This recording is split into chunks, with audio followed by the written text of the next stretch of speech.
Well, good morning, good morning. Good to see everybody. I would like to introduce you today to John and Frances Sarcoxy. These are my great-grandparents. They are full-blood Delaware Indian, and they had Minnie Sarcoxy, who then gave birth to my mom, Patricia. So I'm thinking a lot about ancestry, and I have this beautiful collage that I was able to create. There are some of my other Charles Sarcoxy. This is the home of Reverend Charles. Journey cake. Oh my goodness, who was one of my relatives. And my great-grandfather, actually, John Sarcoxy, he was pretty pivotal in reparations for Native Americans. He went and spoke on behalf of Native Americans in order to request that their rights and their lands be honored and for restitution to be made. This is my mom when she was little. There's my dad. He's Scottish. And my aunties. And I'm just thinking, and here's Frances Sarcoxy in her older age. And of course, as we're approaching Thanksgiving, which is a holiday that holds all sorts of problems, right? There's much to be said about this particular holiday and the problematic way in which it has been formed and created, but I'm not going to get into that here. But as I was waking up this morning and thinking about coming into this, Thanksgiving week, I was thinking a lot about, how we hold our ancestry and the ways and the journeys, like how I even came to be on this earth, right? And all of the people who had to come before me in order for me to exist. And that's just like blow your mind. Wild when you really think about it.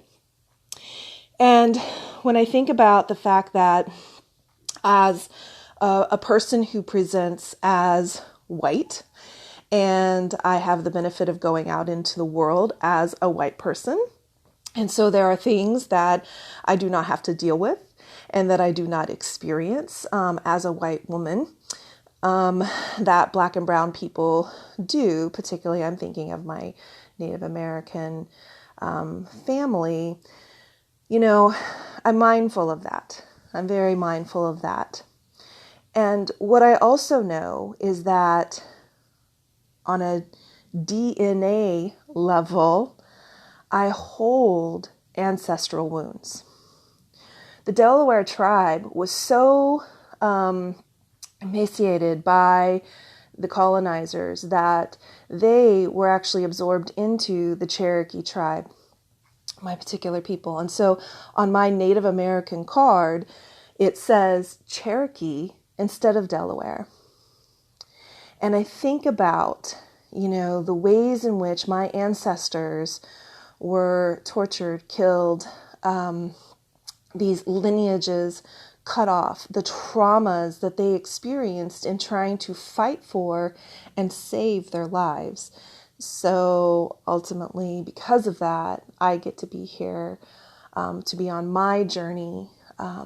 And growing up in Oklahoma, Native American culture was always very central in our family, and attending powwows and connecting with the rituals and the food and all of these things. And it wasn't until much later in my life when I began to do healing work around my childhood trauma that I began to get curious and interested in, the concept of ancestral wounding, generational trauma. And this can go really deep into things like epigenetics and our actual DNA and how, this gets passed on and we can hold this wounding. And that's a part and a layer of the healing, that we may need to do in many ways, regardless of our lineage, regardless of our ancestry. And so, one of the things that I was thinking about this morning was the way that Dan Siegel talks about in Mindsight, one of his books, that, the brain is the organ that drives, our experience in so many ways, but is the mind, right? The separation of this concept of mind and brain. Mind is the active agent that can actually work to change the organ, the brain. And then as you procreate, as you have children, that, organ, the structure is what is passed along. And how we, through our practices of mindfulness and attunement and awareness, using the mind to heal the brain, which you all know is one of my favoriteest things to talk about, is actually changing the brain on a DNA genetic level. And then as you have children, if you want to, I'm not going to have babies. That's another story for another day. But you can then imagine, okay, so this is how we then change the DNA. This is how the epigenetics evolves. And so then this next generation is starting from a different place. And oh my gosh, I just get so fascinated, by that idea. And then you can go to this higher level of like collective consciousness. And as I am healing my mind, that this is interrelated and interconnected with how others are moving in the world. Again, bigger topic for another day. But I love this idea that like I am healing my ancestral wounds through my processing, through changing my own DNA, through being with and acknowledging the trauma and the horrors that generations before me had to face and had to overcome, and honoring that and respecting that, even while healing and moving forward from that, right? So there's plenty to kind of think about here. There's the concept of generational trauma through the lens of, an ancestor who experienced abuse, then repeating this patterning, right? So there's this patterning that can get reproduced that we then have to heal. And then there are these levels of like DNA and, connecting, into how that is being passed down, and through our own mindfulness work that we are changing our very DNA that then can get passed on.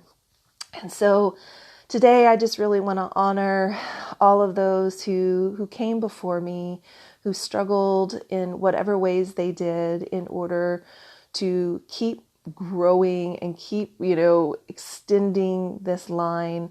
And, when we honor our ancestors and we call them forward, there can be great wisdom there. Levon Proverbs talks about this in her podcast, and she's really speaking through the lens of African Americans and being very mindful about the ancestors that you call forward, because this can of course be problematic when we think about certain European lineages. But as I sit with my Native American ancestry today, and as I move into this Thanksgiving holiday, which again, problematic, but the piece that I am happy to take from it is the place of gratitude, a place of knowing that we are not fixed or finished, that we have ever the possibility of evolving and changing, that the next generation and the next generation and the next generation can move ever more towards peace and love and connection, and that we can play such a vital role in that just through our own healing. So be well, take good care, and as always, if there's anything I can do to be a support to you in your journey, I'm here. Take care.